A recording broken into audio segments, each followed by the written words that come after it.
அவர் இறக்குற அன்றைக்கி நாங்கள் மீட் பண்ண வேண்டியது ஆக்சுவலி.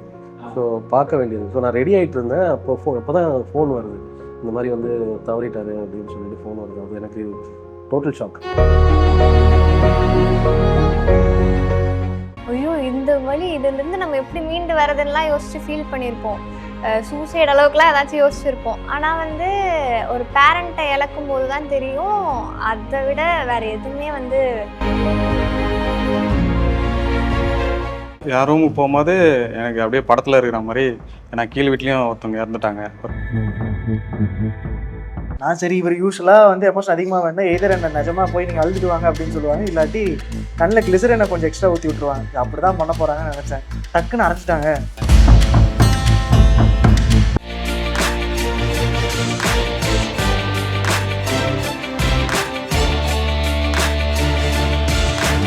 பிரியோ டிவி நேயர்களுக்கு வணக்கம். இது ரெட் கார்பெட். ஸோ இன்றைக்கி நம்மளோட இணைஞ்சிருக்காங்க டார்க் மூவி டீம் தான். ஸோ இவங்ககிட்ட நிறைய இன்ட்ரெஸ்டிங்கான கொஸ்டின்ஸ்லாம் கேட்டு தெரிஞ்சுக்க போகிறோம். வாங்க பார்க்கலாம். வணக்கம் சார். வணக்கம் மேம். வணக்கம். ஃபர்ஸ்ட் உங்களதுலேருந்து ஆரம்பிச்சிடலாம். ஸோ டார்க் பார்க்கும் போதே, ட்ரெய்லர் பார்க்கும் போதே கொஞ்சம் பயம் வருது.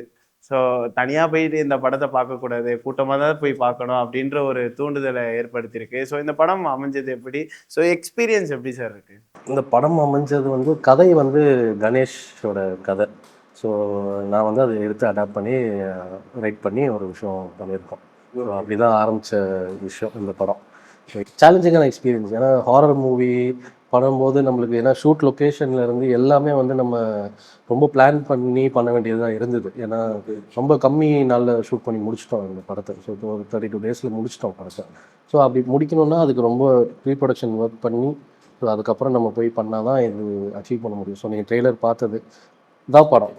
அதான் சார், ட்ரெய்லர் பார்க்கும்போது நிறைய பேர்கிட்ட சேனலில் போட்டு பார்த்துருந்தோம். நிறைய பேர்கிட்ட காமிக்கும் போது எப்படி இருக்குது அப்படின்னு கேட்கும்போது எல்லாம் கொஞ்சம் பிசாசு ரெசம்பிள்ஸ் வந்து உள்ளே இருக்குது. ஸோ எங்களுக்கு பார்த்தோன்னே அந்த ஃபீல் இருக்குது அப்படின்னும் போது நீங்கள் என்ன சார் நினைக்கிறீங்க அதை பற்றி?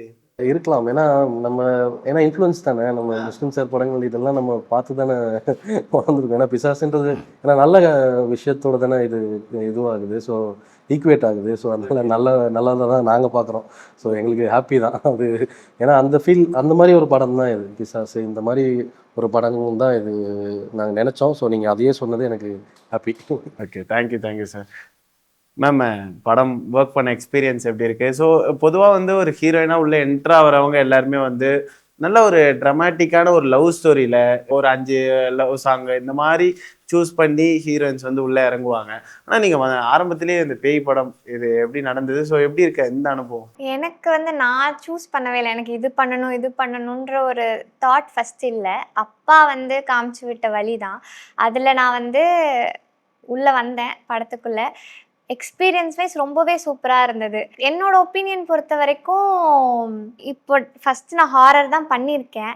ஆனால் இதே டீம் வந்து எனக்கு அடுத்த ஆப்பர்ச்சுனிட்டி வந்து கொடுத்துருக்காங்க. கணேஷ் கே பாபு சார் மூலியமாக அவரோட ப்ரொடக்ஷனில் அடுத்த ஒரு மூவி கிடச்சிருக்கு. அது வந்து பொலிட்டிக்கல் பேஸ் மூவி, ஆனால் லவ் கலந்து தான். நானும் கேட்ட வரைக்கும் எடுத்ததுமே முதல் படமே ஹாரர் பண்ணால் அடுத்து இது நெக்ஸ்ட் ஸ்டெப் எடுத்து வைக்கிறது கஷ்டம், முடியாது. ஆனால் இப்படி வந்து இப்படி நல்ல உள்ளங்கள் இருக்க வரைக்கும் ரெக்கக்னைஸ் பண்ணி வளர்த்து விட்டுட்டே போவாங்கன்ற ஒரு நம்பிக்கையில் தான் வந்தது. அப்பா அந்த நம்பிக்கையில் தான் என்னை ஃபஸ்ட்டு ஸ்டெப் எடுத்து வைக்க வச்சார். எக்ஸ்பீரியன்ஸஸ் படத்தில் ஃபஸ்ட் டைம் எனக்கு. ஆனால் உங்கள் ஃபேமிலியில் எல்லாருமே ஆர்டிஸ்டாக இருக்காங்களே மேம். உங்கள் அம்மா ஒரு பக்கம் இருக்காங்க, உங்கள் அக்கா தானே? ஆமாம், அக்கா. ஓகே, அக்கா ஒரு பக்கம், அப்பா வந்து டைரக்டராக. இப்படி இருக்கும் போது நிறைய பொறுப்புகள் இருக்கும். அதுக்கப்புறம் ஒரு பதட்டம் இருக்கும் இல்லையா? ஸோ ஃபீல்டுக்குள்ளே வரும்போது நம்ம ஒரு இடத்த சஸ்டெயின் பண்ணோம் அப்படின்ற ஒரு வரும்போதே அப்படி ஒன்று இருக்கும் போது அது எப்படி இருக்குது? அதை எப்படி ஹேண்டில் பண்ணுறீங்க இந்த மாதிரி படங்கள் சூஸ் பண்ணும்போது? பயம் இருந்தது. என்னை பொறுத்த வரைக்கும் நான் பண்ணுறது என்னோட முடிஞ்ச அளவு பெஸ்ட்டு கொடுக்கணும்னு ஆசைப்பட்டு பண்ணேன். எதுவுமே ஏனோதானோன்னு பண்ணிடக்கூடாது. ஏன்னா வந்து அப்பா அம்மாலாம் ஃபீல்டில் இருக்காங்கன்ற ஒரு இது இருந்தாலுமே என்னால் முடிஞ்சதை நான் பண்ணியிருக்கேன். என்னோட பெஸ்ட்டு நான் கொடுக்கணும், லெத்தார்ஜிக்காக இருக்கக்கூடாது அப்படின்ற இது மைண்ட் செட் இருந்தது. முடிஞ்ச அளவு எஃபர்ட் போடணுன்ற மைண்ட் செட்டில் தான் நான் பண்ண ஆரம்பித்தேன். சார் உங்களோட போர்ஷன்ஸை ட்ரெய்லரில் பார்க்கும்போது நான் இப்படி நடிக்கிறாரு அப்படின்ட்டு இருக்கு. ஸோ ஸ்க்ரீன்லேருந்து எங்களை நகரவே விடலை. ஸோ அந்த ட்ரெய்லர் கொஞ்சம் நேரமாக இருந்தாலும் நகர விடலை. ஸோ எங்கேஜிங்காக வந்து கொண்டு போயிருந்தீங்க. ஸோ ஒரு ஹாரர் ஃபிலிம்னா ஹீரோ ரொம்ப இம்பார்ட்டண்ட்டான ஒரு விஷயம். ஸோ அடுத்த கட்டத்துக்கும் மூவ் பண்ணுற ஒரு கேரக்டராக வேறு இருக்கீங்க. ஸோ எப்படி சார் இருக்குது? So first debut film. So ஒரு பெரிய ப்ரொடக்ஷன் ஃபேமிலியிலேருந்து வந்திருக்கீங்க. ஏன்னா ஒரு பதட்டம் ஒரு பயம் இருக்குல்ல சார். ஏன்னா வெளியே நம்ம நிறைய படங்கள் பண்ணியிருப்போம், பார்த்துருப்போம், ஸோ கேட்டு வளர்ந்துருப்போம் அப்படின்னு இருக்கும்போது நம்மளே வந்து இறங்கி பண்ணும்போது ஸோ அவங்களுக்கு இருக்க அதே பொறுப்பும் அதே பதட்டமும் வந்து உங்களுக்கு இருக்கும் கண்டிப்பாக. ஸோ 100% அதிகமாக இருக்கும்னு நான் நம்புகிறேன். நீங்கள் என்ன சார் நினைக்கிறீங்க? இல்லை ஆமாங்க, ஏன்னா அப்பா ப்ரொடக்ஷன் நாங்கள் அதில் எதுவும் பெருசாக இன்வால்வ் ஆகலை. ஆனால் டிஸ்ட்ரிபியூஷன் மூலமாக ஆக்சுவலாக ஒரு பெரிய அவங்களுக்குன்னு ஒரு இடத்த எடுத்து வச்சுருக்காங்க. ஆமாம், கண்டிப்பாக அந்த லைனில் நம்ம வரும்போது போது கொஞ்சம் எக்ஸ்பெக்டேஷன் இருக்கும், நம்ம ஒழுங்காக பண்ணுவோமா இல்லையா அப்படிங்கிறது. பட் என்னென்னா நான் என்னோட பெஸ்ட்டு இந்த படத்தில் நான் கொடுத்துருக்கேன். ஏன்னா அவங்களோட லெகசிக்கு எந்த விதத்துலையும் என்னால் ஸ்பாயில் ஆகிடக்கூடாது. ப்ளஸ் எனக்குன்னு ஒரு ஐடென்டிட்டியை வேணுங்கிறனால தான் இந்த மாதிரி ஒரு சப்ஜெக்டை சூஸ் பண்ணி இதில் என்னால் என்ன பெஸ்ட் பண்ண முடியுமோ அதை பண்ணணுன்னு பண்ணியிருக்கேன். ஸோ எல்லாம் டீமாக சேர்ந்து ஒர்க் ஷாப் எல்லாம் பண்ணி ப்ராப்பராக பிளான் பண்ணிட்டு தான் போச்சு. உங்களுக்கு ஃபீல் ஆச்சா சார்? பேசும்போது ரொம்ப இன்னசென்ட்டாக பேசுகிறார், நடிக்கும் போது பயங்கரமாக இருக்காரு சார். இல்லை, ஏன்னா அது எங்களுக்கு அது வேணும்னு சொல்லி, ஏன்னா அவர் ஒரு 2 மாதம் 3 மாதம் வந்து அவர் கூடவே ட்ராவல் பண்ணி, ஸோ ப்ரீ ப்ரொடக்ஷன்ஸ் டைம்லேருந்தே ஆஃபீஸ்க்கு வர வச்சு, ஸோ பேசி எல்லாம். ஏன்னா எனக்கு ஃபஸ்ட்டு ஒரு டவுட் இருந்தது, ஏன்னா ஒரு டெபியூட் என்னன்னா இந்த கதை வந்து அந்த மாதிரி ஒரு கதை. ஸோ எல்லாமே வந்து இந்த கேரக்டர் தான் வந்து கொண்டு போகும். இந்த கேரக்டர் வந்து டவுன் ஆகிடுச்சு, ஏதாவது ஒரு இடத்துல ட்ராப் ஆகிடுச்சுன்னா படம் டோட்டலாக காலி ஆகிடும். ஸோ அந்த மாதிரி ஒரு விஷயம். ஸோ எங்களுக்குமே ஒரு ஸ்டார்டிங்கில் கொஞ்சம் பயம் இருந்தது. ஸோ எனக்குமே அந்த விஷயம் வந்து மனசில் இருந்துகிட்டே இருந்தது. பட் ஆனால் இவர் இப்போ நம்ம சொல்கிற விஷயத்த அவர் புரிஞ்சுக்கிறதுன்னு ஒன்று இருக்கு இல்லையா? ஸோ அதை புரிஞ்சுட்டு அதை எமோட் பண்ணுறதுன்னு ஒன்று இருக்கு இல்லையா? ஸோ அது வந்து பண்ண ஆரம்பித்ததுக்கப்புறம் நம்மளுக்கு அது பக்காவாக செட் ஆகிடுச்சு. ஸோ ப்ரீ ப்ரொடக்ஷனில் அந்த ஒர்க் ஷாப்ஸ்லாம் பண்ணிவிட்டு செட்டில் வந்து ஒர்க் பண்ணும்போது அவர் அதை இன்னும் புஷ் தான் பண்ணார், இதை வந்து கம்மியாகல. அதனால அது சூப்பராக ஒர்க் அவுட் ஆச்சு. அவங்க சைட்லேருந்து ஃபஸ்ட்டு சொன்னது என்னென்னா, இது ஒரு எக்ஸ்பீரியன்ஸ்டான பர்சன் பண்ண வேண்டியதை ஒரு ஃப்ரெஷர் பண்ணால் எப்படி இருக்குங்கிற ஒரு கான்செப்ட் தான் ஃபஸ்ட்டு என்கிட்ட சொன்னாங்க. எல்லாமே ராவாக இருக்கணும் அப்படின்னு. ஸோ எல்லாருக்குமே அந்த ஒரு பேசிஸில் தான் ஒர்க் பண்ணது. ஓகே, ஆனால் இந்த படம் எனக்கு தெரிஞ்சு உங்களுக்கு ஒரு பெரிய மைல் ஸ்டோனாக இருக்கும்னு நினைக்கிறேன். ஏன்னா எங்களை பார்க்க விடலையே, வேற எதையும் கவனிக்கவே விடலை. ஸோ இவரோட நடிப்பு மட்டும்தான் பார்த்துட்டு இருந்தோம். ரொம்ப சூப்பராக இருந்தது சார். சார் ஹாரர் ஃபிலிம் அப்படின்னு எடுத்துக்கிட்டாங்கன்னா சினிமாட்டோகிராஃபரோட பங்களிப்பு மிக ஒரு முக்கியமான ஒரு விஷயம். இருட்டில் ஒரு அழகான விஷயத்தை காட்ட வேண்டிய சூழ்நிலை அமைஞ்சிருக்கும்.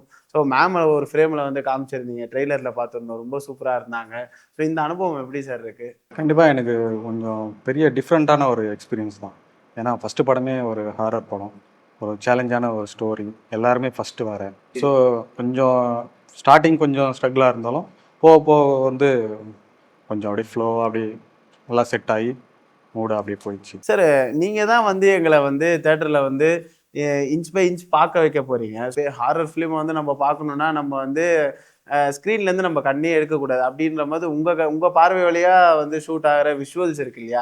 ஸோ பார்த்து செதுக்க வேண்டிய ஒரு கட்டாயம் இருக்கும். ஸோ அந்த இடத்த வந்து எப்படி சார் பூர்த்தி செஞ்சுருக்கீங்க? உங்களுக்கு பிடிச்ச போர்ஷன், ஸோ இந்த ஒரு போர்ஷனுக்காக நீங்கள் போய் பார்க்கலாம். எனக்கே வந்து ரொம்ப எக்ஸைட்மெண்ட்டாக இருக்குது, எப்போ நான் அந்த ஃப்ரேமை வந்து பார்ப்பேன் அப்படின்னு சொல்லிட்டு. இந்த டார்க்கில் எந்த போர்ஷன்ஸ் வந்து ரொம்ப சூப்பராக இருக்கும் முடியும் போது. ஸோ ரொம்ப இன்ட்ரெஸ்ட்டாக இருக்கும். ஆக்டிங்காகவும் சரி, ஷார்ட்ஸாகவும் ஒரு மாதிரி இன்ட்ரெஸ்ட்டாக இருக்கும். இல்லை, இன்ட்ரோல் போர்ஷனில் என்ன இருக்குன்னு சொல்ல மாட்டீங்க அப்போ கூட? சொல்ல முடியாதுல்ல, அது படம் பார்த்தா தான். பட் ஆனால் இன்ட்ரெஸ்டிங்காக இருக்கும். இன்ட்ரோல் வந்து ரொம்ப சூப்பராக இருக்கும். சார் எனக்கு என்னன்னா, இப்போ ஒரு பக்கம் பாக்யராஜ் சார் வந்து இந்த படத்துக்கு ஆக்சுவலாக இன்டர்வியூ இதுக்கு முன்னாடி இருந்தது கேன்சல் ஆச்சு, சார் வந்து இதுவாகிட்டாரு. அப்படின்னும் போது அந்த ஃபீல் எப்படி சார் இருக்கு? என்னன்னா, நம்ம அவர்கிட்ட கதை சொல்றதே ஒரு சுவாரஸ்யமான ஒரு விஷயம். ஒரு பெரிய லெஜெண்ட், அவருக்கு ஒரு சின்ன விஷயம் கதையில பிடிச்சிருந்தாலே அக்செப்ட் பண்ணிப்பாருன்ற விஷயத்த கேள்விப்பட்டிருக்கோம். ஸோ என்ன சார் சொன்னார்? ஸோ கதை சொல்ல போகும்போது நானும் கணேஷன் தான் போனோம். போயிட்டு கதை சொல்லிட்டு இருந்தோம். அவர் ஜாலியாக வந்து சாப்பிட்டுட்டே அந்த கடலை இது சாப்பிட்டுட்டே கேட்டுட்டு இருந்தார். ஸோ கேட்டுட்டு இருந்துட்டு நான் கூட இப்போ கொஞ்சம் இதுவாக தான் கேட்குறாரு, பண்ண மாட்டாரோன்னு ஒரு டவுட்டில் தான் இருந்தேன். ஸோ கதை சொல்லும் போது.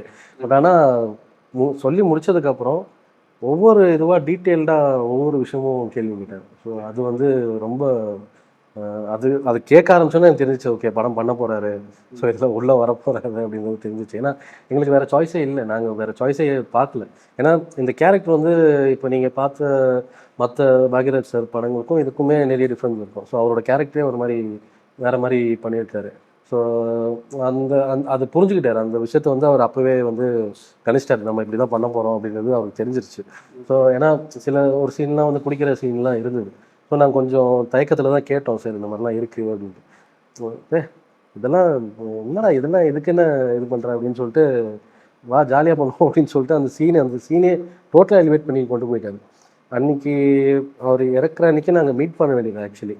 ஸோ பார்க்க வேண்டியது. ஸோ நான் ரெடி ஆகிட்டு இருந்தேன், அப்போ தான் ஃபோன் வருது, இந்த மாதிரி வந்து தவறிட்டாரு அப்படின்னு சொல்லிட்டு ஃபோன் வருது. அது எனக்கு டோட்டல் ஷாக். ஸோ நான் அப்படியே ஒரு 5-10 நிமிஷம் உட்காந்துட்டேன், எனக்கு ஒன்றுமே புரியல. ஸோ வீட்டிலலாம் கேட்குறாங்க என்னன்னு கேட்குறாங்க, எனக்கு வாயில் வரல சொல்கிறதுக்கு, என்ன சொல்கிறது தெரியல. மீட் பண்ண போகிற ஒரு ஆள், நல்லா இருக்க ஒருத்தர் திடீர்னு இந்த மாதிரி ஆயிடுச்சுன்றப்போ அது, ஏன்னா எல்லாருக்குமே இருக்கும் இல்லையா. ஸோ எல்லாருக்குமே வேற முதல் படம் வேற. ஸோ எனக்கு முக்கியமாக டேரக்டராக எனக்கு வந்து அவர் வந்து நம்மளுக்கு எப்படி பாராட்டுறாருன்றது, அந்த பாராட்டுக்காக நான் வெயிட் பண்ணிருந்தேன். ஸோ அது கிடைக்காம போனது கொஞ்சம் வருத்தமான விஷயம். Okay sir. சார் உள்ள வந்து ஒரு பக்கம் நட்டி சார் வேற இருக்காரு.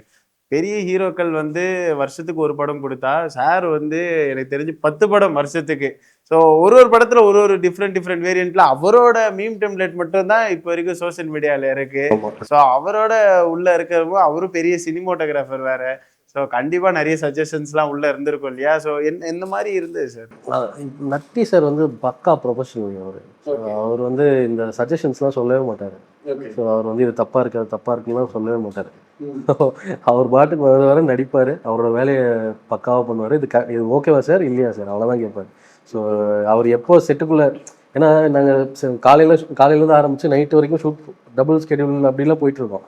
ஸோ அவ்வளோ லாங் டைமிங்லாம் போகும்போது எந்த ஒரு இதுவும் சீனியர் ஆர்டிஸ்ட், இப்போ இவங்க 2 பேருமே சொல்கிறேன், ஸோ பாக்யராஜ் சார் நட்டி சார் 2 பேருமே எந்த ஒரு தடங்களுமே எங்களுக்கு கொடுக்கல. ஸோ அவங்க வந்து எப்போ நாங்கள் கூப்பிட்டாலும் எத்தனை மணிக்கு ஷார்ட் வச்சாலும் வந்து நடிச்சு கொடுத்து, ஸோ பின்னாடிலாம் உட்காந்துட்டு இருப்பாரு. எங்கே எப்போ உள்ளே வந்தாருன்னு கூட தெரியாது நம்மளுக்கு. சில டைம் நட்டி சார் வந்து உட்காந்து பார்த்துட்டு இருப்பாரு, நம்மளுக்கு நர்வஸாக இருக்கும். ஏன்னா சினிமாட்டோகிராஃபி வேறு, இது டீம் வேறு, நர்வஸாக இருப்பாங்க. இவர் இருக்காரு, இவருக்கு முன்னாடி எதுவும் தப்பாயிடக்கூடாது அப்படிங்கிறதுல ரொம்ப பார்த்து தான் பண்ணோம் நம்ம பண்ணும்போதே.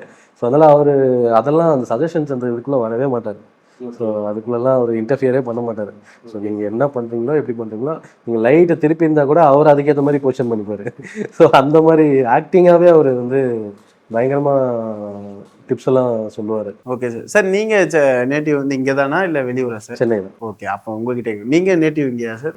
நான் வந்து Vandavasi, Tiruvannamalai. Okay sir. Sir படத்தில் ஒரு ட்ரெய்லரில் ஒரு விஷயம் வந்து வச்சுருக்காங்க, வாடகை கம்மியாக இருந்தால் அதில் பேய் இருக்கும் அப்படின்ற ஒரு விஷயம். சீரியஸாக நிறைய ஆளாக கேள்விப்பட்டிருக்கோம். அந்த வீடு வந்து பூத் பங்களாப்பா, விலை வந்து கம்மியாக இருக்கும், வாங்கிக்கோங்க, ஆனால் உள்ள பேய் இருந்தால் இருக்கும் அப்படின்னு. நீங்கள் அந்த மாதிரி இந்த படத்தோட கதையெல்லாம் கேட்டிருப்பீங்க, படமும் எடுத்து முடிச்சிருப்பீங்க. உங்கள் ரூமுக்கு போய் தூங்கும்போது யோசிச்சிருக்கீங்களா? என் ரூமுக்கு போகும்போது எனக்கு அப்படியே படத்தில் இருக்கிற மாதிரி, ஏன்னா கீழ் வீட்லேயும் ஒருத்தவங்க இறந்துட்டாங்க, ஒரு பாட்டி. ஆமாம், நான் மட்டும் தான் தனியாக மேலே இருந்தேன். ஸோ ஷூட் முடிச்சுட்டு வீட்டுக்கு போகும்போது அங்கே பார்த்தது அப்படியே இங்கே லைட்டாக அப்படியே இருக்கும். ஆனால் வந்து பேய் இருக்கான்னு தெரியல, ஆனால் அந்த ஃபீல் இருக்கும்.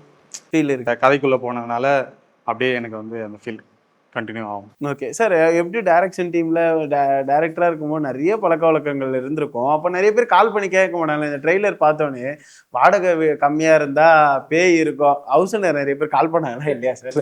இல்லை, எனக்கே இது பர்சனல் எக்ஸ்பீரியன்ஸு. ஸோ எனக்கே ஒரு வீட்டில் நாங்கள் இருக்கும்போது 2 மாதம் அந்த வீட்டிலே இருந்தோம். ஃபேமிலியாக இருக்கும்போதே வந்து அது கம்மியாக கிடச்சி, டியூப்ளெக்ஸ் ஹவுஸ் வேறு பயங்கரமாக இருக்கே போயிட்டோம். ஸோ உள்ளே போய் பார்த்தா 2 மாதம் இருக்க முடியல. அந்த வைப்பு அந்த இதுவுமே அம்மாவுக்கு திடீர்னு நடக்குது அப்படி இப்படின்னு சொல்லிட்டு ஒரு மாதிரி இருந்தது. ஸோ அதெல்லாம் தான் இதோட எக்ஸ்பீரியன்ஸாக தான் இதில் பண்ணியிருந்தோம் நம்ம. ஏன்னா ஃப்ரெண்ட்ஸுமே நிறைய இதில் வந்து எக்ஸ்பீரியன்ஸஸ் எடுத்து நம்ம கதையாக உருவாக்குனது தான். ஸோ அதனால் அந்த சாயல் நிறைய இருக்குது. ஸோ எக்ஸ்பீரியன்ஸ் தான், நிறைய பேரோட எக்ஸ்பீரியன்ஸு, ஃப்ரெண்ட்ஸோட எக்ஸ்பீரியன்ஸு. ஸோ இதெல்லாம் தான் இதில் கதையே. மேம், நீங்கள் ஃபர்ஸ்ட் டைம் வந்து உள்ள நடிக்கும் போது பேய் படம் நடிக்கிறோன்னா கண்டிப்பாக வந்து இவங்க செட்டே வந்து ஒரு ஹாரராக தான் வச்சுருப்பாங்க. பாதி லைட் வைக்கிறது, ஒரு லைட் மட்டும் வச்சு ஷூட் பண்றது அப்படின்னும் உங்களுக்கு அந்த மாதிரி ஏதாவது என்னதான் பண்றாங்க, கொஞ்சம் பயமாவே வச்சுக்கிறாங்களே அப்படின்னு ஏதாவது ஃபீல் இருந்ததா? ஹோல் செட்டே வந்து அந்த மூட்லேயே தான் இருப்பாங்க. ஒரு மாதிரி டார்க்காக தான் இருக்குமே. பயம் வந்து ஃபர்ஸ்ட் டைம் நடிக்க போறேன்ற பயம் தான் இருந்தது. மற்றபடி பேய் பயம் வந்து ரொம்ப வரல. ஏன்னா இவ்வளோ மனுஷங்க இருக்கும்போது வர்றது கஷ்டம் தானே. அதனால கொஞ்சம் பயம் இல்லை. மற்றபடி நான் பயப்படுற ஆள் தான். ஆனால் நிறைய பேர் இருந்தனால அப்படி ஒரு எக்ஸ்பீரியன்ஸ் வரல. ஓகே சார், உங்களதுலேருந்து ஆரம்பிச்சிடலாம். டார்க் அப்படின்னு எடுத்துக்கிட்டோன்னா வாழ்க்கையில் நமக்கு என்னைக்காவது ஒரு டார்க்கான சுச்சுவேஷன் வந்து நடந்திருக்கும். என்னன்னா இந்த டே இப்படி போயிடுச்சு அப்படின்னா உங்களுக்கு எந்த டே, எந்த நாள் அனுபவம் ஏதாவது இருக்கா? சின்ன அனுபவம் நிறைய இருக்கு. சும்மா ஏதாச்சும் ஒரு ஃபன்னாக கூட சொல்லலாம். இங்கேயே ஆக்சுவலாக ஒரு டார்க்கான சம்பவம் நடந்துச்சு. அப்படி ஒரு ஃபன்னியானது தான். கிளைமேக்ஸ் ஷூட் பண்ணுறப்போ என்னை வச்சு நல்லா கும்முன்னு குத்தாதது தான். ஆக்சுவலாக ஒரு சீனுக்கு வந்து எமோஷன் பயங்கரமாக வரணும் அப்படின்னு சொன்னாங்க. ஓகே. இவங்கெல்லாம் ஆக்சுவலாக லைக் அது ஜாலியாக சிரிச்சுக்கிட்டு தான் இருந்தாங்க. என்கிட்ட வந்து இவங்க டாடா கணேஷ் பாபு பிரதர் அவர் தான் வந்து என்கிட்ட சொன்னார், ப்ரோ இந்த இடத்துல வந்து டைரக்டர் வந்து எமோஷன் அதிகமாக வேணும், ஒன்று பண்ண சொல்கிறாரு, நான் பண்ண போகிறேன் அப்படின்னாரு. நான் சரி இவர் யூஸ்வலாக வந்து எமோஷன் அதிகமாக வேணும், எதிர் என்ன நிஜமாக போய் நீங்கள் அழுதுட்டு வாங்க அப்படின்னு சொல்லுவாங்க, இல்லாட்டி கண்ணில் கிளிசரினை கொஞ்சம் எக்ஸ்ட்ரா ஊற்றி விட்டுருவாங்க. அப்படி தான் பண்ண போகிறாங்கன்னு நினச்சேன். டக்குன்னு அரைச்சிட்டாங்க. இவர் கொடுத்த ஐடியா தான் அது. ஓகே. அரைச்சி இவங்கெல்லாம் சிரிக்கிறாங்க, நமக்கு என்ன அப்படின்னு ஆயிடுச்சு. என்னடா சிரிக்கிறாங்க அப்படின்னு. அவங்க வந்து அந்த இடத்துல வந்து எனக்கு இந்த எமோஷன் வேணும், இதுக்கு இப்படி தான் ஒர்க் ஆகும், அந்த மாதிரி ஒரு டிஃப்ரெண்ட்டாக நடந்தது தான். பிளஸ் நடிக்க தானே கூப்பிட்டாங்க, அடிக்கிறாங்களே அப்படின்னு ஜீரா சொல்லுவாங்களே நிஜமாலே அடிக்கிறாங்க, அந்த ஒரு மூமெண்ட் தான் இருந்துச்சு. அது நாங்களாம் ஒரு மாதிரி சீரியஸா பக்குன்னு இப்படி முடிச்சுக்கிட்டு இருக்கு, இவங்க எல்லாம் சிரிச்சுக்கிட்டு இருக்காங்க. எனக்கு அப்படியே அந்த டார்க் ஹியூமர் படம் பார்த்த மாதிரியே இருந்துச்சு. ஓகே, நல்லா இருந்துச்சு சார் உங்களோட டார்க்கோட அனுபவம். சார் படம் ஃபுல்லாவே நம்ம டார்க்ல தாங்க எடுத்திருக்கோம். சார் உங்களுக்கு வாழ்க்கையில ஒரு டைரக்டரா சரி, நம்ம 4 பேருக்கு ஸ்கிரிப்ட் சொல்லியிருப்போம், ஸோ அதுக்கப்புறம் நிறைய ப்ரொடக்ஷன் போய் பார்த்துருப்போம். ஸோ அந்த மாதிரி தருணங்கள்ல நம்ம லைஃப்ல இந்த டே வந்து ரொம்ப டார்க்கா அமைஞ்சிருச்சு அப்படின்னு நினைச்ச நாட்கள் எது, என்ன சம்பவம் சார்? அம்மா இறந்துட்டாங்க. ஸோ இப்போ ஒரு 6-7 மந்த்ஸ் முன்னாடி இறந்துட்டாங்க. ஸோ படம் நான் டைரக்டர் ஆகணுன்றது ஆயிட்டேன் அப்படின்ற ஒரு விஷயம் வந்து அவங்க தெரிஞ்சிச்சு. ஏன்னா இதெல்லாம் ஆடெல்லாம் வந்ததுனால அதை மட்டும் தான் பார்த்தாங்க, படமாக இன்னும் ஸ்க்ரீனில் பார்க்கல. ஸோ அதுதான் எனக்கு வந்து ரொம்ப பெரிய விஷயம் வந்து அதுதான். ஏன்னா நம்ம ஜெயிக்கும் இப்போ எல்லாரும் இப்போ சினிமா பண்ணுற எல்லாருமே வந்து கஷ்டப்பட்டு தான் பண்ணுவாங்க. ஸோ எல்லாருமே கஷ்டப்பட்டு தான் ஆகணும், வேறு வழி இல்லை. ஸோ ஆனால் அதை ஜெயிக்கிறத பார்க்குறதுக்கு அவங்க இல்லை அப்படின்றது வந்து ஒரு இந்த படத்தில் எனக்கு அது ஒரு பெரிய ஒரு அடி. ஸோ அதுதான் என்னால் வெளியே வர முடியல அது வந்து. Okay sir. சார் அடுத்த கேள்வி கேட்டால் ரொம்ப எமோஷனலாக போயிடும். சார் உங்ககிட்ட டார்க்கான சம்பவம் உங்கள் லைஃப்பில் என்னைக்கு அனுபவிச்சிருக்கீங்க? இந்த படம்னு சொல்கிறாதீங்க,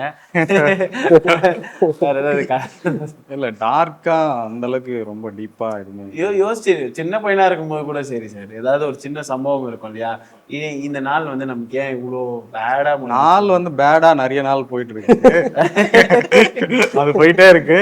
பட் ரொம்ப அந்த அளவுக்கு ரொம்ப டார்க்கா எதுவுமே அதாவது இல்லை. இவங்களால மற்றவங்களுக்கு வேணா டார்க் ஆகும். ஸோ அது இல்லை. மேம் உங்களுக்கு அந்த மாதிரி ஏதாவது எக்ஸ்பீரியன்ஸ்? ஸோ ரொம்ப ஃபீல் பண்ணியிருப்பீங்க, உடஞ்சி போயிருப்பீங்க அந்த டேவே வந்து, ஸோ இருட்டு ரூம்லேயே இருந்திருக்கலாமா கொஞ்ச நேரம் அப்படின்ட்டு ஏதாச்சும் ஒரு சுச்சுவேஷன் அமைஞ்சிருக்கா உங்கள் லைஃப்பில்? இல்லை, நிறைய விஷயத்தில் உடஞ்சி போயிருக்கேன். ஆனால் வந்து அதெல்லாம் ஒரு பேரண்ட்டை இழக்கிறன்ற போது அந்த விஷயம்லாம் ஒரு விஷயமாவே தெரிஞ்சிச்சு. இதுதான் நம்ம இவ்வளோ நம்ம வாழ்க்கையில் முன்னாடி நினச்சிருப்போம் சின்ன வயசுலேருந்து.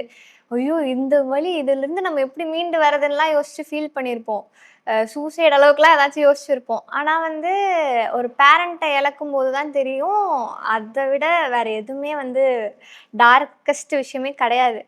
எனக்கும் அது அப்பாவை இழந்தது தான் வந்து ஒரே டார்க் விஷயம்னா அதான். Okay ma'am, thank you. சார் வீட்டில் என்ன சார் சொன்னாங்க ட்ரெய்லர் பார்த்துட்டு? படம் பார்த்துட்டாங்களா? பார்த்துட்டேன். ஏன்னா நிறைய படங்களை பார்த்து அவங்க டிஸ்ட்ரிபியூட் பண்ணுவாங்க. ஸோ ஃபர்ஸ்ட் டைம் வந்து உங்களோட படத்தை எடுத்துகிட்டு போகிறீங்க. ஸோ என்ன சொல்லுவாங்கன்னு எதிர்பார்த்தீங்க? என்னென்ன ரிவ்யூஸ்லாம் கிடச்சிது? நான் ஆக்சுவலாக சரி சின்ன சின்ன மைன்யூட் மிஸ்டேக்ஸ் எல்லாமே சொல்ல போகிறாங்கன்னு நினச்சேன். பட் ஆனால் ஓவராலாக எல்லாமே லைக் சாட்டிஸ்ஃபைடாக இருந்தாங்க படம் பார்த்துட்டு. ஸோ அவங்களுமே ஆனால் ஃபுல் அவுட்புட் என்ன பார்க்கல. ஸோ இது கடைசி இது எடுக்கிறதுக்கு முன்னாடி தான் பார்த்தாங்க. நான் அதுவே எல்லாம் கன்வின்ஸ் ஆகிட்டாங்க. என்ன ஒன்றே அப்பா மட்டும் கேட்டிருந்தாங்க, ஃபஸ்ட்டு படமே ஒன்று இந்த மாதிரி இவ்வளோ டார்க்கான ஒரு இதில் போக இஷ்டமே அப்படின்னு. நான் சொன்னேன், இல்லை இதெல்லாம் சூஸ் பண்ணி தான் பண்ணேன். Okay sir. சார் படம் வந்து ரொம்ப தின் லைன் சார். ஒரு வீட்டுக்கு போறாங்க, அந்த வீட்ல பேய் இருக்கு. ஸோ இதை எப்படி எலாபரேட் பண்ணி நம்ம கொண்டு போறோம், ஆடியன்ஸை வந்து உள்ள உட்கார வைக்க போறோன்ற ஒரு நம்பிக்கை ஒன்று இருக்கும் அந்த ஸ்கிரிப்ட்ல உங்களுக்கு. அது எந்த ஒரு லைன் வந்து உங்களுக்கு ரொம்ப டச்சிங்காக இருந்தது சார் உள்ள? ஸோ இந்த ஆக்ஸ்பர்ட் ரேஷியோக்காக நீங்க போயிட்டு தாராளமா இந்த படத்தை போயிட்டு பார்க்கலாம் அப்படின்ட்டு. இது மெயினாக வந்து என்னென்னா, இது சைக்கலாஜிக்கல் ட்ரீட்மெண்ட் தான் மேஜர் போர்ஷன்ஸ். ஸோ பேயை பார்க்குறதுன்றது இப்போ யூஷுவல் தான். இப்போ எல்லாரும் ஏதாவது வீட்டுக்கு போய் ஏதாவது பார்க்குறது யூஷுவல் தான். ஆனால் அது எப்படி நீங்கள் எடுத்துக்கிறீங்க, அதை நம்புறீங்களா, இல்லை நம்பினா அதுக்கு என்ன பண்ணுவீங்க, நம்பலைன்னா என்ன பண்ணுவீங்க? ஸோ இதெல்லாம் இருக்குல்ல, இவ்வளோ அது உங்களை எப்படி டிஸ்டர்ப் பண்ணும், உங்கள் வேலையை எப்படி டிஸ்டர்ப் பண்ணும், உங்கள் டெய்லி லைஃபு, தூக்கம், ஸோ எப்படி அந்த வீட்டுக்குள்ளே நீங்கள் எப்படி தூங்குவீங்க, ஸோ இந்த மாதிரி விஷயங்கள்லாம் இருக்கு இல்லையா? ஸோ இதெல்லாம் தான் எக்ஸ்ப்ளோர் பண்ணியிருக்கோம். ஸோ இது மெயினாக வந்து இது கதையாக இருக்கணும், ஸோ ஒரு ஃப்ளோவாக இருக்கணுன்ற மாதிரி ஒன்று பிளான் பண்ணியிருந்தோம். ஸோ மெயினாக சைக்கலாஜிக்கல் ட்ரீட்மெண்ட் தான் இதில். ஸோ எப்படி அதை அவன் எதிர்கொள்ள போகிறான். ஸோ ஏன்னா அவன் கதையில் வந்து அவன் ஒரு ஏத்திஸ்ட். ஸோ அந்த மாதிரி ஒருத்தன் வந்து கடவுளே நம்பிக்கை இல்லாதவன். ஸோ பேயை நம்ப போகிறான். அதான் அவன் எப்படி நம்புறானா, இல்லை அவனே நினைக்கிறானா. ஸோ இந்த மாதிரி நிறைய கேள்விகள் இருக்குது. ஸோ இதெல்லாமே தான் இதில் சால்வ் பண்ணியிருக்கோம். ஸோ இது எல்லாமே அவன் என்ன கோத்ரூ பண்ணுறான், அதுலேருந்து அவன் எப்படி வெளியே வரான் அப்படின்றது. ஸோ வெளியே வந்தானா இல்லையான்றது தான் இந்த படத்தோட.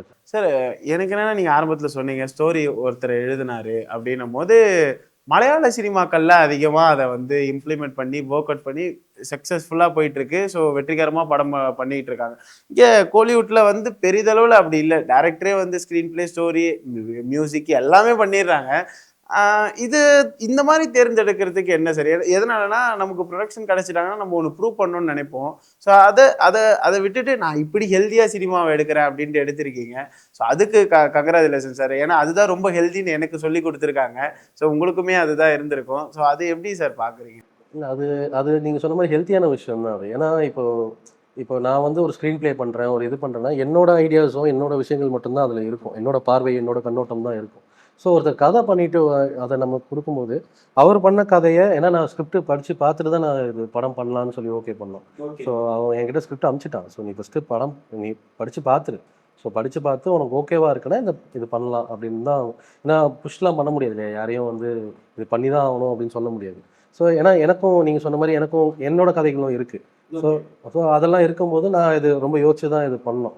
ஸோ ஏன் யோசிச்சேன்னா ஏன்னா இப்போது டேரக்டர்னா டைரக்ஷன் பண்ணுறது தான் அவங்களோட வேலை. ஸோ நான் அதில் கிளியராக இருக்கணும். ஸோ எந்தெந்த டிபார்ட்மெண்ட், இப்போ நான் அடுத்த படம் பண்ணுறேன்னா நான் ஏன் ஸ்க்ரீன் ப்ளே பண்ணிட்டேன். ஸோ எனக்கு அது பிரச்சனை இல்லை. ஏன்னா எனக்கு தெரியும் நான் என்ன பண்ண முடியும், என்ன பண்ண முடியாது அப்படின்ற விஷயம் எனக்கு தெரியும். ஸோ அது இருக்கும்போது இப்போ இதில் வந்து எனக்கு கதை ரொம்ப பிடிச்சிருந்தது. ஓகே. ஸோ இந்த கதை எங்களுக்கு என்ன ஒரு விஷயம் என்னன்னா, ஒரு பட்ஜெட்டுக்குள்ளே ஒரு விஷயம் அச்சீவ் பண்ணிடணும் அப்படின்னு தான் பார்த்தோம். ஸோ ஒரு குவாலிட்டியாக ஒரு ஸ்டாண்டர்டாக ஒரு படம் பண்ணணும், அது பட்ஜெட்டுக்குள்ளே பண்ணணுன்றப்போ இந்த கதை வந்து அதுக்கு சூட் ஆச்சு. அந்த சிச்சுவேஷனுக்கு, அந்த விஷயத்துக்கு அது சூட் ஆச்சு. ஸோ அதே மாதிரி ஆர்டிஸ்ட்டும் அந்த மாதிரி கிடைச்சாங்க நம்மளுக்கு. ஸோ பிளாட்ஃபார்மும் ஒன்று கிடைச்சிது. ஏன்னா இது கணேஷ் தான் ப்ரொடியூஸ் பண்ணுறோம். ஸோ நம்ம ரிஸ்க்கு கம்மியாக எடுக்கணும். நம்ம சொந்த காசு போட்டு பண்ணும்போது ஆப்வியஸாக ரிஸ்க்கு கம்மியாக எடுக்கணும். ஸோ இந்த கதையில் ரிஸ்க்கு கம்மி, ஏன்னா ப்ரொடக்ஷன் பட்ஜெட்டாக நம்மளுக்கு வந்துடுது. ஸோ கம்மியாக இருக்குன்றதுனால நம்மளுக்கு ஈஸியாக இருக்கும் பண்ணுறதுக்கு, அச்சீவ் பண்ணுறதுக்கு ஈஸியாக இருக்கும். ஏன்னா கதைக்களமே பார்த்தீங்கன்னா ஒரு 4-5 பேருக்குள்ளே தான் அந்த விஷயங்களே ஓடிக்கிட்டு இருக்கும். ஸோ இவ்வளவு தான், நம்ம தான் சொன்னோம் 32 நாளில் முடிச்சிட்டோம் ஷூட். ஸோ அந்த மாதிரி இருக்கும்போது தான் அதுதான் நான் அச்சீவ் பண்ணுறதுக்கு ஈஸியாக இருக்கும். ஒரு வழிகாட்டில் தான் இருக்கும். இப்போ பாபு வந்து இது கரெக்ட், இது சக்ஸஸ் ஆச்சுன்னா இன்னொருத்தனுக்கு வாய்ப்பு கொடுக்கலாம். அவன் வளர்ந்துக்கிட்டு போகலாம் அடுத்தடுத்து. ஏன்னா அவன் ப்ரொடியூசர் ஆனால் தான் அடுத்தடுத்து பண்ண முடியும். ஸோ ஒரு ப்ரொடியூசருக்கு போட்ட காசு கிடைச்சாதான் அடுத்தது சான்ஸ் கொடுப்பாங்க. ஸோ அது வந்து ரொம்ப பெரிய ரெஸ்பான்சிபிலிட்டி. இப்போ நான் ஒரு படம் பண்ணுறேன், ஒரு ப்ரொடக்ஷனில் ஒரு படம் பண்ணுறேன்னா எனக்கு பின்னாடி 10 பேர் நிற்கிறாங்க. ஸோ லைனில். ஸோ எனக்கு இந்த கம்பெனியில் 10 பேர் நிற்கிறாங்க லைனில். ஸோ கதை சொல்கிறதுக்கு ரெடியாக இருக்காங்க. ஸோ இப்போ நான் இதை செதைச்சிட்டேன்னா, இந்த விஷயத்த ஆப்பர்ச்சுனிட்டியை செதைச்சிட்டேன்னா அவங்களோட லைஃப்பும் போயிடுச்சு. ஓகே. ஆமாம் சார், கண்டிப்பாக. இல்லை அவங்களோட லைஃப்பும் போயிடுச்சு. ஸோ எனக்கு அந்த ரெஸ்பான்சிபிலிட்டி எடுத்து தான் நான் இது பண்ணேன். ஸோ இந்த படம் பண்ணேன். எனக்கு இந்த விஷயத்தில் எனக்கு நம்பிக்கை இல்லை. இது என்னென்ன வேலையோ அவங்க, ஏன்னா ஒரு படம் வந்து எல்லா டிபார்ட்மெண்ட்டும் வேலை செய்யுது. ஒரு படம் வந்து வெறும் டேரக்டராலேயோ வெறும் ஸ்க்ரீன் பிளே அது அப்படின்னு சொல்ல முடியாது. எல்லா டிபார்ட்மெண்ட்டும் ஒன்று வேலை செஞ்சால் தான் இந்த அவுட்புட் கிடைக்கும். ஸோ அதனால நாங்கள் அதில் ரொம்ப கிளியராக இருக்கும். Okay sir. சார் ஹாரர் தொடும் போது நம்ம மைண்டில் வந்து ஒரு சில படங்கள்லாம் ஓடிட்டு இருக்கும். ஆனால் எனக்கு என்னென்னா நீங்கள் டாடா அசோசியேட்டாக ஒர்க் பண்ணீங்க. அது ரொம்ப ஜாலியான படம், எவர் கிரீனான ஒரு படம். அந்த படம் எப்போ வேணாலும் பார்க்கலாம், எப்போ வேணாலும் அந்த அன்பு வந்து நமக்கு கிடைக்கும் அந்த படத்தில். ஆனால் அந்த படத்தை தாண்டி அதை அப்படியே ஆப்போசிட் டைரக்ஷனில் இருக்க ஜானரை வந்து தொட்டிருக்கீங்க. ஸோ உங்கள் மைண்டில் வந்து தோணலையா சார் எந்த ஏன் இப்படி நம்ம தேர்ந்தெடுத்தோம் அப்படின்ட்டு? ஏன்னா எல்லாரோட எக்ஸ்பெக்டேஷன் என்ன இருக்கும்? இப்போ நான் உங்களை கூகுளில் சர்ச் பண்ணேன்னா டாடா அசோசியேட் போட்டிருக்காங்க. இப்போ படத்தில் உள்ள நல்ல கமர்ஷியலாக ஜாலியாக இருக்க போகுது அப்படின்ற ஒரு எக்ஸ்பெக்டேஷனோட வந்திருப்பாங்க இல்லையா? அந்த விஷயத்தை ஏன் உடைச்சிங்க? எதனால உடைஞ்சிது சார்? ஸோ உடைச்சதுன்றதை விட ஹாரர் வந்து சேலஞ்சு வரும். ஸோ இது வந்து பயங்கரமாக நான் லைஃப் அடுத்து என்கிட்ட ஹாரர் இருக்கான்னு கேட்டால் என்கிட்ட ஹாரர் ஸ்டோரியே இல்லை. ஓகே, இப்போ ஹாரர் கம்மி சார் ஃபீல். ஆமாம். ஸோ இது ஏன்னா சேலஞ்ச், அது கை வைக்க மாட்டாங்க யாரும். ஸோ அது ஒன்று இருக்குது. ஸோ யாருமே கை வைக்க மாட்டாங்க. நம்மளுக்கு வந்து அதுதான் அப்படி சேலஞ்ச் எடுத்து பண்ணுறது. ஏன்னா நம்ம இதில் ஃபஸ்ட்டு படமே ஹாரர் கிடச்சதுனால நம்மளுக்கு லேர்னிங் ப்ராசஸ் நிறைய இருக்குது. ஓகே. ஸோ நிறைய கற்றுக்கிட்டோம். ஸோ இப்போ நிறைய விஷயங்கள் ஏன்னா ஷூட் பண்ணும்போது, ஏன்னா ஒவ்வொரு படம் பண்ணும்போது நம்ம லேர்ன் பண்ணுவோம். ஸோ ஹாரரில் இன்னும் ஜாஸ்தியாக லேர்ன் பண்ணுவோம். ஸோ இப்போ நம்மளுக்கு நிறைய விஷயங்கள் வந்து அதில் புரியும். ஸோ நம்மளுக்கு அந்த விஷயங்கள் புரியும். ஸோ அதனால தான் இதை சூஸ் பண்ணது. ஸோ இந்த விஷயம் வந்து மெயினாக வந்து சேலஞ்சாக தான் எடுத்து பண்ணோம். ஸோ எக்ஸ்பெரிமெண்டல், இது வந்து எக்ஸ்பெரிமெண்டலாக தான் பண்ணியிருக்கோம். ஸோ கதையாகவே டோட்டலாகவே எக்ஸ்பெரிமெண்டலாக தான் பண்ணியிருக்கோம். இது இப்படியும் போவோம் அப்படியும் போவோம் அப்படின்ற மாதிரி தான் இருக்கும். ஸோ ஆனால் ட்ரெய்லர் வந்ததில் நல்ல ரிசப்ஷன் கிடச்சிது. ஸோ நல்லா இருக்குது அப்படின்ற ஒரு விஷயம் வந்ததுன்னு தான் நம்ம கொஞ்சம் ஃப்ரீயாக இருக்கும். இப்போ தான் நம்பிக்கை இருக்குது. ஸோ மேம் உங்ககிட்ட ஒரு கேள்வி. என்ன கேள்வினா, எல்லாருக்கிட்டையும் இந்த கேள்வி கேட்க போகிறேன். என்னென்னா, நீங்கள் வந்து இந்த மாதிரி ஒரு வீட்டுக்குள்ளே மாட்டிக்கிட்டீங்கன்னா ஃபர்ஸ்ட் யாருக்கு கால் பண்ணுவீங்க? ஆமாம், கால் பண்ணி இந்த விஷயத்த ஷேர் பண்ணி அவங்களுக்கு நான் சொன்னால் புரிஞ்சுப்பாங்க, புரிஞ்சு என்னை காப்பாற்றுவாங்க. அப்படி என் ஃப்ரெண்டுக்கு கால் பண்ணி பேய் இருக்குடா வீட்டில் அப்படின்னா நம்ம மாட்டேன், திட்டிட்டு போயிடும், கண்ணாடி பார்க்காத மச்சான் அப்படின்ட்டு வச்சிருவாங்க. ஸோ நீங்கள் யாருக்கு ஃபர்ஸ்ட்டு கால் பண்ணி இந்த விஷயத்த சொல்லுவீங்க, காப்பாற்றுவாங்கன்னு நம்புவீங்க? அக்கா. அக்கா. ஓகே. ஏன் அக்கா மேலே இவ்வளோ நம்பிக்கை? நாங்கள் நிறைய சின்ன வயசுலேருந்து நான் நிறைய பேசியிருப்போம்ல, இது பயமா இருக்கு இப்படி நடக்குதெல்லாம் நம்புவா. அவள் நிறைய சொல்றதெல்லாம் கூட நம்புவா. கால் பேசிட்டே இருக்கும்போது நானே மனசுல நினைப்பேன், இப்போ கட் ஆயிடுச்சுன்னா இங்க பேய் இருக்குன்னு அர்த்தம். அப்படின்னா கால் நிஜமா எனக்கு கட்லாம் ஆயிருக்கு பேசும்போது. அந்த மாதிரிலாம் பேசும்போது நடந்து நானே அழுதுட்டு அக்காவுக்கு தான் கூப்பிடுவேன், வந்துரு வீட்டுக்கு வந்து சீக்கிரமான்னு சொல்லிட்டு நான் வெளியில லாக் ஓப்பன் பண்ணிட்டு ரூம்குள்ள வந்து லாக் பண்ணி தான் இருப்பேன். ஓகே. நீ வந்து கதவை தட்டி நீ பேரு சொன்னாதான் நான் கதவை திறப்பேன் அப்படி சொல்லிட்டு எல்லாம் பேசுவோம் நாங்க இப்ப ரீசெண்டாவே. அதனால அக்கா. இன்னொரு கேள்வி, நீங்க வந்து அம்மா கிட்ட டிப்ஸ் கேட்பீங்களா, அக்கா கிட்ட டிப்ஸ் கேட்பீங்களா நடிக்கிறதுக்கு? நான் இந்த சீன் இன்னைக்கு வந்து இந்த எமோஷனல்ல பண்ணிட்டு வந்தேன், இது யாரு வந்து பெஸ்டா சொல்லுவாங்கன்னு நினைக்கிறீங்க? அக்கா கிட்ட தான் நான் கேட்டிருக்கேன் மோஸ்ட்லி. அம்மா கிட்ட வந்து சொல்லுவேன் என்னென்ன நடந்ததுன்றத எக்ஸ்பீரியன்ஸ் ஷேர் பண்ணுவேன். ஆனா அக்கா கிட்ட வந்து நான் இப்படி பண்ணது சரியா அப்படி சொல்லும்போது அவன் எனக்கு சஜஷன் நிறைய சொல்லுவா. அக்கா கிட்ட தான் மோஸ்டா எல்லாமே, ஃப்ரெண்டு எல்லாமே அக்கா தான். Thank you sir. நீங்கள் சொல்லுங்கள், யாருக்கு வந்து ஃபர்ஸ்ட் கால் பண்ணுவீங்க? இந்த மாதிரி ஒரு வீட்டில் மாட்டிக்கிட்டேன், யாருக்கு கால் பண்ணி நீங்கள் சொன்னால் நம்புவாங்க? நான் பேய் இருக்குன்னு சொன்னால் கண்டிப்பாக யாரும் நம்ப மாட்டாங்க. 2 ஜீவன் மட்டும்தான், என் ஒய்ஃப் இல்லாட்டி தம்பி. ஒய்ஃபு சரி எதுக்கோ கூப்பிட்றா ஹெல்ப் பண்ணுமே கண்டிப்பாக வந்துடுவாங்க. தம்பி எனக்காக வராட்டி அவனுக்கு இந்த பேயே அந்த விஷயம் அவனுக்கு பிடிக்கும். ஸோ அதுக்காக அதை எக்ஸ்பீரியன்ஸ் பண்ணி பார்க்கறதுக்காக வருவான். ஓ இப்படிலாம் இருக்காங்க. அவ்வளோதான், என்ன காப்பாற்றணும்லாம் இல்லை, சரி நிஜமாலே பேய் இருக்கா அதை ஒரு எக்ஸ்பீரியன்ஸ். அப்ப கேட்டாரா சார்? எனக்கு தெரிஞ்சு இந்த படம் நான் வேணா பண்ணவா அப்படின்னு கேட்டாரா? அந்த மாதிரி ஏதாவது இருக்கா? முடிச்சதுக்கு அப்புறம் கேட்டான் இந்த மாதிரி ஜானர்ல. ஏன்னா எனக்கு அது ரொம்ப பிடிச்ச ஜானர் ஆக்சுவலா. நானே பேயை பார்த்தா கூட கான்வர்சேஷன் வரைக்கும் போட்டுருவேன். என்ன கேட்பீங்க பேய் பார்த்தா? கூட செல்ஃபிலாம் இவர் ரொம்ப மும்முறை கீழே இருக்கவங்க மேலே எப்போ வர போறாங்கன்னு தெரியல. இல்லை இப்படிதான் கேட்பேன் ஆக்சுவலா. காஷ்மோரா படத்துல வர மாதிரி நம்மளும் ஒரு ஸ்கேம் பண்ணி ஆரம்பிக்கலாமா தான். ஓகே. இல்லை சார். சார் நீங்கள் சொல்லுங்கள் சார். இல்லை எனக்கு வந்து ஆல்ரெடி அப்படி ஒரு வீட்டில் தான் இருக்கீங்க. இப்போ இல்லை முன்னாடி. ஓகே. நிறைய பேர் இருக்காங்க. ஃபர்ஸ்ட் அவனுக்கு தான் அடிப்பேன். அவர் நம்பிடுவார். இப்போ படம் பண்ணி நம்மளும் நம்புறானா இல்லையோ, ஆனால் அவனுக்கு தான் அடிப்பேன் ஃபர்ஸ்ட். எதனா இருந்தாலும் அவனுக்கு தான் அடிப்பேன். ஃப்ரெண்ட்ஸாக ஒரு 3 பேர்லாம் இருக்காங்க. எடிட்டர் கதிர் இருக்காரு, அவருக்கு அடிப்பேன். கார்த்தின்னு இன்னொரு ஃப்ரெண்ட் இருக்காரு, அவருக்கு அடிப்பேன். அப்புறம் ஃபேமிலியாக பார்த்தா அண்ணா, அவங்க அடிப்பேன். நம்பலனாலும் ஃபர்ஸ்ட் அவங்களை அடிச்சிருவாங்க. Okay sir. சார் நிறைய விஷயங்களை வந்து பகிர்ந்துருந்தீங்க, டீமாக சேர்ந்து ரொம்ப அழகாக வந்து இந்த இன்டர்வியூ வந்து கொண்டு போயிருந்தீங்க. Thank you so much. Dark movie வந்து மிகப்பெரிய வெற்றி அடைய பிரியோ டிவி சார்பாக வாழ்த்துக்கள் சொல்லிக்கிறேன். Thank you sir.